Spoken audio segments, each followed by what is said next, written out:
안녕하십니까. 이동환 TV입니다. 오늘은 바이러스의 공격이 두렵다는 이야기를 하겠습니다. 구독 꼭 눌러주시기 바랍니다. 바이러스는 세균보다 작은 20에서 300 나노미터의 크기입니다. 바이러스의 존재는 19세기 말에 과학자들이 세균 여과기로도 걸러지지 않는 병원체가 있다는 것을 발견하면서 알려졌습니다. 바이러스는 생물과 무생물의 특징을 모두 가지고 있습니다. 생명체의 특징은 증식하거나 진화하고 유전적 돌연변이를 발생시킵니다. 무생물의 특징은 물질 대사를 하지 못하고 에너지를 만들 수 없습니다. 그러나 바이러스는 중간 지점에 있는 조건부 생명체라고 부르기도 합니다. 바이러스는 홀로 증식할 수 없고 숙주에 기생해야 하기 때문에 처음에 어떻게 생겼는지도 밝히기 매우 어렵습니다. 바이러스의 기원에 관해서는 세 가지 학설이 있습니다. 첫째, 바이러스가 세포로 이루어진 생명체보다 먼저 생겼다는 학설이 있고, 둘째로 자신보다 큰 세포에 기생하던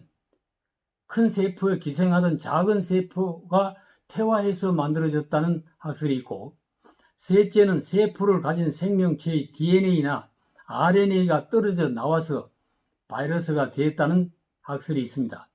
최근에는 이런 가설들을 종합하여 생명이 시작할 때 생겨난 바이러스가 있었기 때문에 바이러스에만 있는 특수한 단백질이 존재하고 이후 진화 과정에서 숙주의 유전 물질이 섞여 들었다고 주장하는 학자도 있습니다. 바이러스는 사람의 세포를 뚫고 들어가 증식하기 때문에 치료약을 만들기 매우 어렵습니다. 바이러스를 공격하는 약은 결국 사람 세포에도 치명적이기 때문입니다. 최근 에이즈 치료제처럼 항바이러스가 일부 개발되기는 했지만 완전하지는 못합니다. 대신 백신을 개발해 바이러스 항체를 만드는 방식으로 질병을 정복한 사례는 많이 있습니다. 1979년 천연두를 일으키는 두창 바이러스 백신이 개발된 것이 대표적 사례입니다. 현재 전 세계에 확산되고 있는 코로나 바이러스는 1967년 영국의 감기 연구소가 통상 감기를 일으키는 리노바이러스가 아닌 새로운 바이러스가 발견됐으며 그 바이러스 표면에 단백질이 울퉁불퉁 튀어나와 있는 모습이 마치 왕관을 닮았다고 해서 코로나 바이러스라고 하게 된 것입니다. 코로나 바이러스는 현재까지 7종류가 발견되었습니다. 그러나 그 정상은 바이러스에 따라서 전혀 다르다고 합니다. 2002년 중국에서 발생하여 여러 나라로 번진 사스는 7개월 만에 32개국의 8천여 명의 환자가 발생해 800여 명이 사망했습니다. 2012년에 발병한 메르스도 증상이 심각했으며 2015년에 우리나라에서는 186명의 환자가 나왔고 38명이 사망했습니다. 동물에서 있던 바이러스는 직접 또는 다른 동물을 거쳐 인간에게 전염됩니다.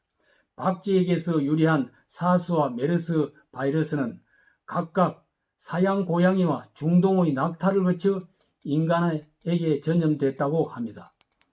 인체 침투할 때 바이러스의 일부분에서 나타난 돌연 변이가 사람 몸으로 들어오게 하는 매개 역할을 하는 것으로 추정됩니다. 급성 염증성 피부 질환인 헤르페스나 감염 바이러스는 영장류에게서 초기 인류에게 전파된 것이 그대로 남아 있습니다. 광우병이나 조류 인플루엔자 역시 소나 조류를 대량 사육하고 식용으로 삼는 사람에게 최근 얼마 왔다고 합니다.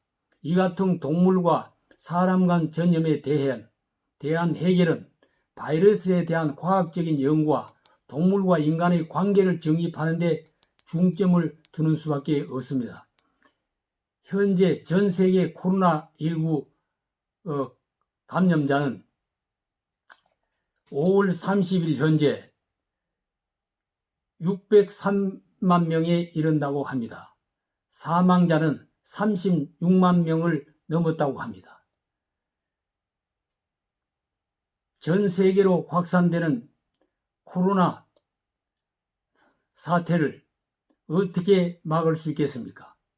코로나 팬데믹 현상을 놓고 인류가 생각해야 될 중요한 과제가 있습니다.